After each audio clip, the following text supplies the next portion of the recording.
জীবনে এমন কিছু কাজ রয়েছে যা আমাদের কখনোই করা উচিত নয়, যেমন আশা করা। যদি আপনি আশা করেন আর আপনার আশা পূর্ণ না হয়, আপনি খুবই কষ্ট পাবেন। এবার আপনি যদি প্রতীক্ষা করেন, করতেই থাকেন, আর সেই ব্যক্তি যদি না আসে, তাহলেও খুব কষ্ট পাবেন। আর হলো তুলনা।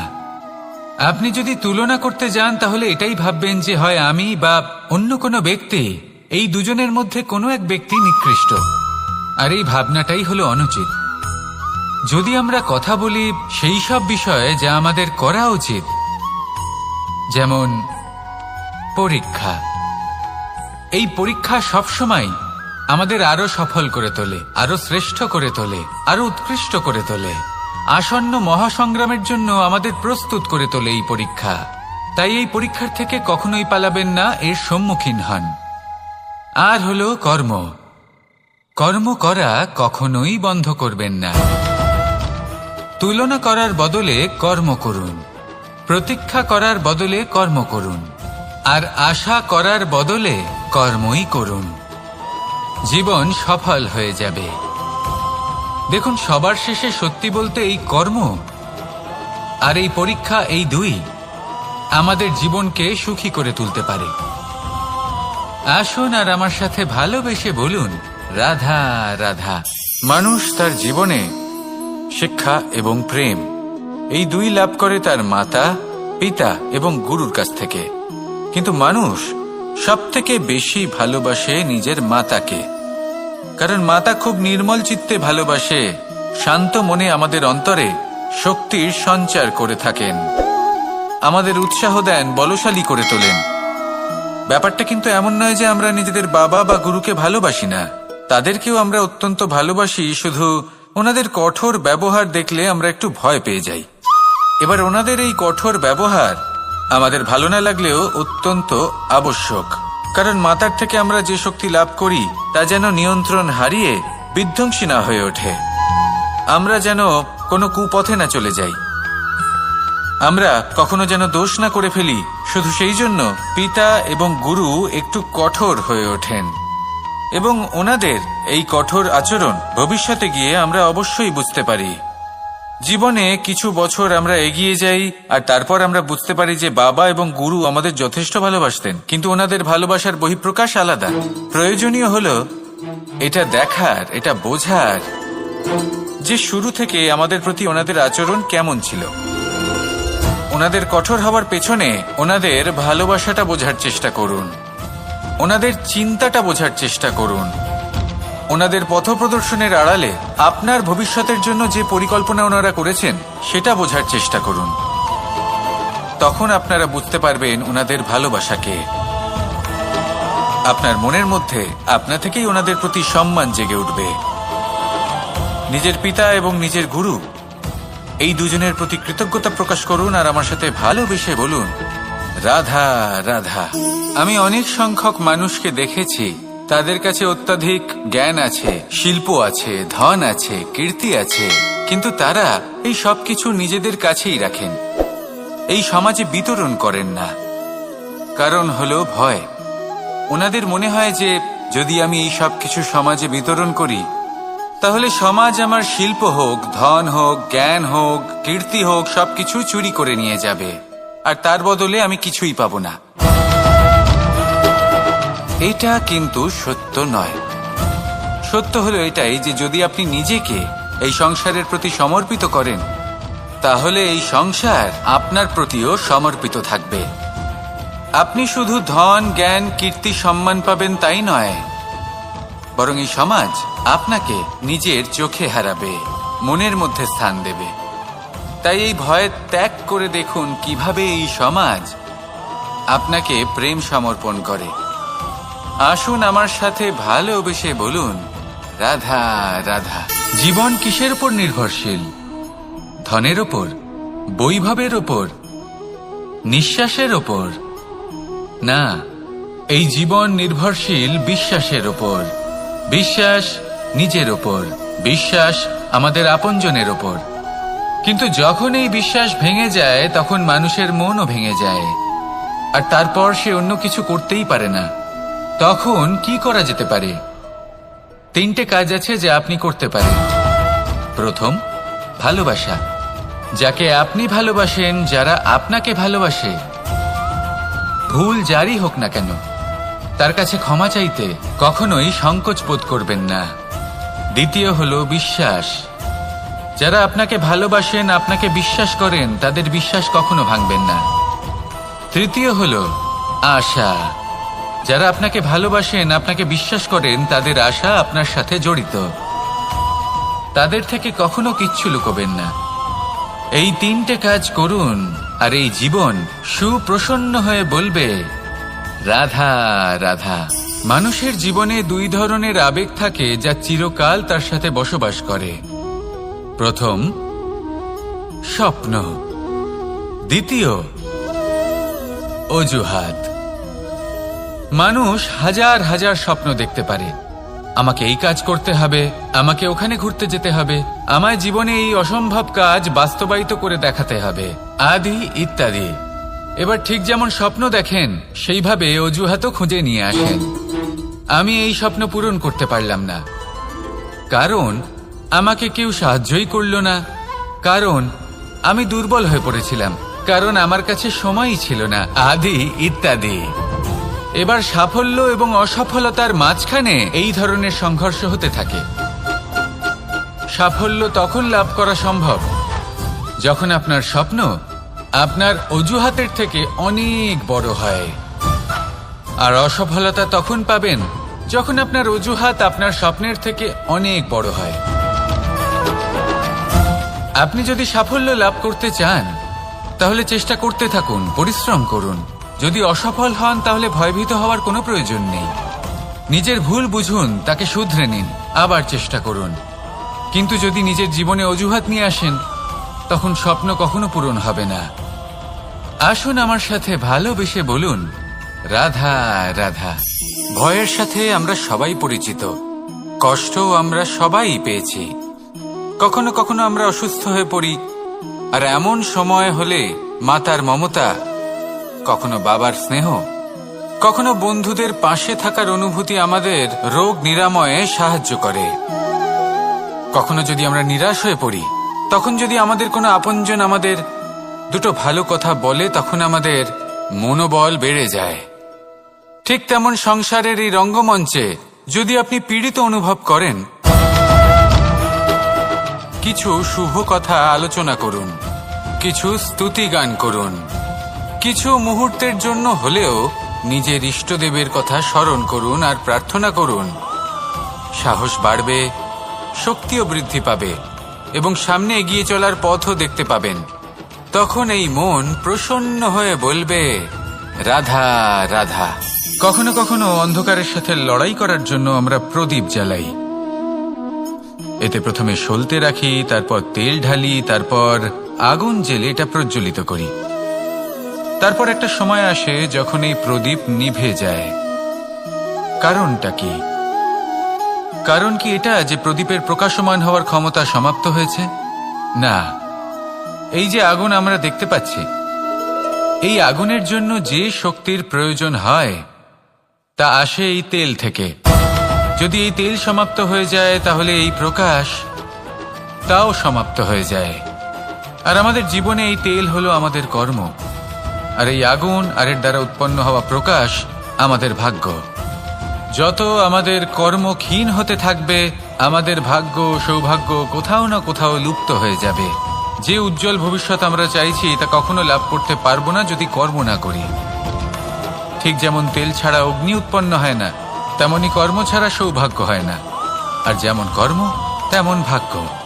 তাই সবসময় কর্ম করতে থাকুন, কর্ম করা থামাবেন না। আর আমার সাথে ভালোবেসে বলুন, রাধা রাধা। জীবনে তিনটি বিষয় আছে, তিনটি বস্তু আছে, তারা যেন আপনাকে কখনো বশে না করে নিতে পারে। প্রথম হলো ধন।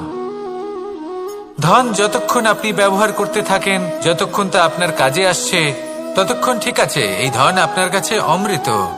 কিন্তু যখন এই ধন আপনাকে ব্যবহার করতে শুরু করে, বুঝে যাবেন যে আপনার পতনের সময় শুরু হয়েছে। দ্বিতীয় বিষয়, ফেলে আসা অতীত। যাই করুন, আপনি অতীত পাল্টাতে পারবেন না।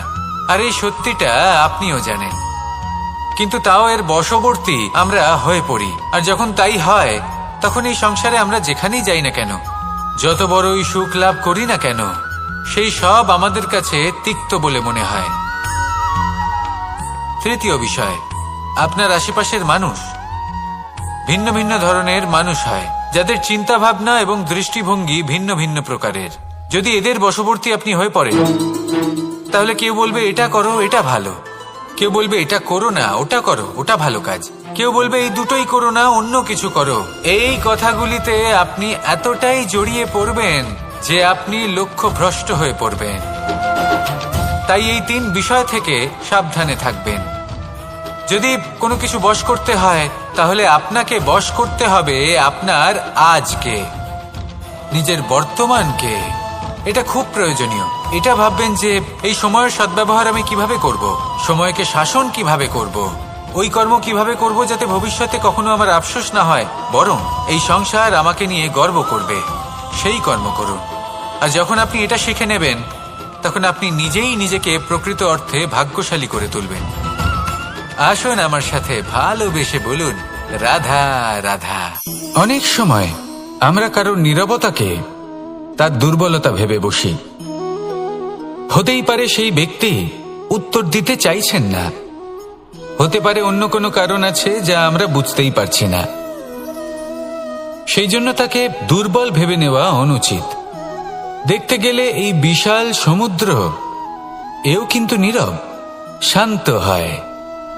কিন্তু যখন সে রুদ্র মূর্তি ধারণ করে, তখন কি হয়? সমগ্র সংসারকে বিনাশের পথে নিয়ে যায় এই সমুদ্র, প্রলয় সৃষ্টি করে। সেই জন্য কারোর সহ্য শক্তিকে দুর্বলতা বলে মনে করবেন না। কারণ যদি এই নীরবতা নিজেকে ভেঙে বেরিয়ে আসে, তাহলে তা বিনাশের সমস্ত সীমা পার করে যেতে পারে। তাই এই নীরবতাকে সবসময় বুঝুন, সবসময় একে সম্মান করতে শিখুন। আর আমার সাথে ভালোবেসে বলুন, রাধা রাধা। কখনো কোনো চাতক পাখিকে দেখেছেন? কথায় আছে যে বছরে মাত্র একবার সে তার তৃষ্ণা মিটিয়ে থাকে, আর তাও আকাশে ভেসে থাকা মেঘের দ্বারা ঘটানো বৃষ্টির জলের ফোঁটা থেকে। আর কোথাও থেকে সে তার তৃষ্ণা পূরণ করে না। সারা বছর সে নিদারুণ গরম সহ্য করে, তীব্র শীতও সহ্য করে, শুধু এই আশা নিয়ে যে বছরে একবার অন্তত সেই মেঘের ঘন ঘটা হবে, বৃষ্টি হবে, আর সে তার তৃষ্ণা নিবারণ করবে। এটা আসলে কি? এটা আসলে বিশ্বাস। সেই বিশ্বাস যে বছরে একবার সেই মেঘ আসবে তৃষ্ণা নিবারণ করতে। যেমন দেখুন, একটা সূর্যমুখী ফুল সারা রাত অন্ধকারের সাথে যুদ্ধ করে, কারণ তার বিশ্বাস যে ভোরবেলায় সূর্য তাকে অবশ্যই দর্শন দেবেন। সেটাও বিশ্বাস ছিল যার উপর ভরসা করে মনু একটা নৌকা নিয়ে বেরিয়ে পড়েছিলেন এবং সমস্ত সৃষ্টিকে প্রলয়ের হাত থেকে বাঁচিয়েছিলেন। সেটাও ছিল ভালোবাসার প্রতি বিশ্বাস, যার উপর ভরসা করে বানর এবং ভাল্লুক সেনা নিয়ে শ্রীরাম আক্রমণ করেছিলেন সমস্ত বরদানপ্রাপ্ত অসুরগণ এবং রাক্ষসগণের লঙ্কায় এবং জয় লাভ করেছিলেন। এই বিশ্বাসই হল এই বিশ্বের আশা। বিশ্বাস রাখুন যে আপনি হলেন সর্বশ্রেষ্ঠ এবং শুধুই নিজের কর্ম করতে থাকুন। এই বিশ্বাসের আশাই আপনাকে প্রতি মুহূর্তে বল প্রদান করবে। এ হলো আমার বিশ্বাস। আসুন আর আমার সাথে ভালোবেসে বলুন, রাধা রাধা। যোগাসন। যোগাসনে আসন অত্যন্ত গুরুত্বপূর্ণ। এবার আমি বলবো সবথেকে শ্রেষ্ঠ আসন কোনটি। আশ্বাস।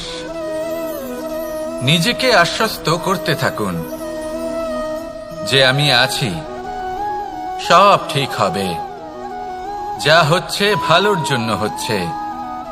এই আশ্বাস আপনাকে জীবনে এমন ধন্যাত্মক বিশ্বাস দেবে যে আপনি বড় বড় সমস্যার সমাধান করতে পারবেন। এবার যদি কথা বলি সবথেকে কঠিন সময়ের, তাহলে সেটা হলো বিচ্ছেদের, যা মা সীতাকে সহ্য করতে হয়েছে শ্রীরামের জন্য, রাধা কৃষ্ণকেও সহ্য করতে হয়েছে। যে ব্যক্তি বিচ্ছেদের সময় সঠিক পথে চলে এসেছে সে জীবনে অনেক শ্রেষ্ঠ স্থানে অবশ্যই পৌঁছতে পারবে। এবার যদি কথা বলি সবথেকে জরুরি এবং গুরুত্বপূর্ণ সময়ের, তাহলে সেটা হলো সংযোগ। সকলকে সাহায্য করতে থাকুন। আপনি অন্যদের সাহায্য করে তাদের যত আনন্দ দিতে পারবেন ততটাই আনন্দ আপনারও জীবনে অবশ্যই আসবে। আসুন আর আমার সাথে ভালোবেসে বলুন, রাধা রাধা। সংসারে সকলে উঁচুতে উঠতে চায়, কেউ নত হতে চায় না। সবাই এটা মনে করে যে নত হওয়ার অর্থ হলো তাদের আত্মসম্মান এবং অহংবোধের বিরুদ্ধাচরণ করা। তাদের মনে হয় যে যদি আমরা নত হই সংসার আমাদের দুর্বল মনে করবে, তাদের শৌর্য এবং তাদের ব্যক্তিত্বের অপমান হবে। কিন্তু এটা কি সত্যি? প্রত্যেকবার নত হওয়ার অর্থ কি সম্মানহানি হওয়া? কখনোই নয়। আপনি নিজের জীবনকেই দেখে নিন। আপনার কোনো অমূল্য জিনিস যদি নিচে পড়ে যায় তাহলে তাকে কিভাবে তোলেন? সেই বস্তুকে তোলার জন্য আপনাকে নত হতেই হবে। আপনি বড়দের আশীর্বাদ কিভাবে লাভ করেন? আপনি নত হয়ে তবেই তাদের আশীর্বাদ লাভ করতে পারেন, তাই না? ভেবে দেখুন, আপনি একটা পথে হাঁটছেন, আপনি দেখতে চাইছেন যে আপনি সঠিক পথে হাঁটছেন কিনা, পায়ের নিচে কাঁটা পড়ে আছে কিনা। কিভাবে দেখবেন? আপনাকে সেই মাথা নত করেই দেখতে হবে। এর অর্থ কি? অর্থ খুব সহজ। প্রত্যেকবার নত হওয়া অনুচিত নয়, সেটা কোনোভাবেই সম্মানহানি নয়। পরিস্থিতি অনুসারে এবং যেখানে প্রয়োজন আপনি নত হতে শিখে গেলে আপনি অনেক কিছুই লাভ করতে পারবেন। জ্ঞান, মান, গুণ, বিশ্বাস। সেই জন্য প্রয়োজন এবং পরিস্থিতি অনুসারে নত হতে শিখুন, এতে অনুচিত কিছুই নেই। আত্মসম্মান থাকা অত্যন্ত প্রয়োজনীয়, কিন্তু তা যেন কখনো অহংকারে পরিণত না হয়। এই বিষয়ে অবশ্যই নজর রাখবেন এবং আমার সাথে ভালোবেসে বলবেন, রাধা রাধা। আমাদের জীবনে অনেক ধরনের ব্যক্তি এসে থাকেন। কেউ কেউ আমাদের সাথে থেকে যান, কেউ আমাদের থেকে দূরে চলে যান। কেউ ভালো মানুষ হন, কেউ খারাপ মানুষ। কিন্তু আমরা সবসময় সেই সময়টাকে নিয়ে দুঃখ প্রকাশ করি যখন আমাদের জীবনে কোনো খারাপ ব্যক্তি প্রবেশ করেন। তারা আমাদের খারাপ অনুভূতি দেন, দুঃখ দেন, কষ্ট দেন। আমরা সবাই তাকে ভালো মন্দ কথা বলি। কিন্তু কেন? এমন বিভিন্ন ধরনের মানুষ, খারাপ মানুষ, ভালো মানুষ সবার জীবনেই আসেন এবং সকলকেই একটা অমূল্য শিক্ষা দান করে যান। এবার আপনি নিজেই ভেবে দেখুন, জীবনে যখন প্রথমবার আপনি আগুন স্পর্শ করেছিলেন তখন আপনি একটা শিক্ষা লাভ করেছিলেন যে আমাকে আগুনের থেকে একটু দূরে থাকতে হবে। তারপর আস্তে আস্তে আপনি শিখলেন যে কিভাবে এই আগুনকে নিয়ন্ত্রণে রাখতে হবে। তারপর আপনি শিখলেন যে কিভাবে নিজের জীবনে তাকে প্রয়োগ করতে হবে, তা সে অন্ধকারে প্রকাশ লাভ করার জন্য হোক বা খাবার বানানোর জন্য। সেইভাবেই কোনো খারাপ ব্যক্তি যখন আপনার জীবনে আসে কোনো শিক্ষা দিয়ে যান, তার প্রতি কৃতজ্ঞ থাকুন। তার বিষয় খারাপ ভাবার বা খারাপ অনুভূতি নিয়ে থাকার কোনো প্রয়োজন নেই। সেই শিক্ষা লাভ করুন, ইতিবাচক মনোভাব নিয়ে জীবনের সামনে এগোতে থাকুন। কেউ নেই যিনি আপনাকে বাধা দিতে পারেন। আসুন আমার সাথে ভালোবেসে বলুন, রাধা রাধা। অনেক সময় আমরা জীবনে অনেক মানুষকে এমন বলতে শুনে থাকি যে আমি অসফল হয়েছি কারণ আমার সময় ভালো যাচ্ছিল না। আমি এই জিনিসটা লাভ করতে চাইছিলাম কিন্তু করতে পারলাম না কারণ আমার সময়টা ভালো যাচ্ছিল না। আমি আমার জীবনে ওই মহান কাজটা করতে চাইছিলাম কিন্তু করতে পারলাম না। কেন? কারণ আমার সময়টা ভালো যাচ্ছিল না। কিন্তু যে মুহূর্তে ভালো সময় আমার জীবনে আসবে আমি সব কিছু প্রাপ্ত করব। এমন প্রায় প্রত্যেকেই বলেন। আসুন একটা কথা বোঝা যাক। একজন মালিকে দেখুন, সে প্রত্যেক দিন গাছের সেবা করে, তাকে জল দেয়, তার যত্ন আত্তি করে। কেন? প্রত্যেক দিন সেই গাছ ফল দেয় না। সঠিক সময় এলে তবেই সেই গাছ ফল দেয়, কিন্তু প্রত্যেক দিন মালি তার সেবা করে, তাকে যত্ন করে। শুধুমাত্র তখন করে না যখন সেই গাছ ফল দিতে সক্ষম। আর যদি মালি গাছের যত্ন প্রতিদিন না করে তাহলে হয়তো সেই গাছ ফল দিতেই পারবে না। এটাই হলো আমাদের জন্য একটা শিক্ষা। যখন সময় আমাদের জন্য অপেক্ষা করে না, তখন আপনি সময়ের জন্য কেন অপেক্ষা করছেন? ভালো সময়ের জন্য অপেক্ষা করবেন না। ভালো এবং শুভ কর্ম দ্বারা ভালো সময়কে নিজের কাছে টেনে আনুন। নিরন্তর কর্ম করুন, পরিশ্রম করতে থাকুন। শুভ সময় আপনা থেকেই আপনার কাছে আসবে। আসুন আমার সাথে ভালোবেসে বলুন, রাধা রাধা।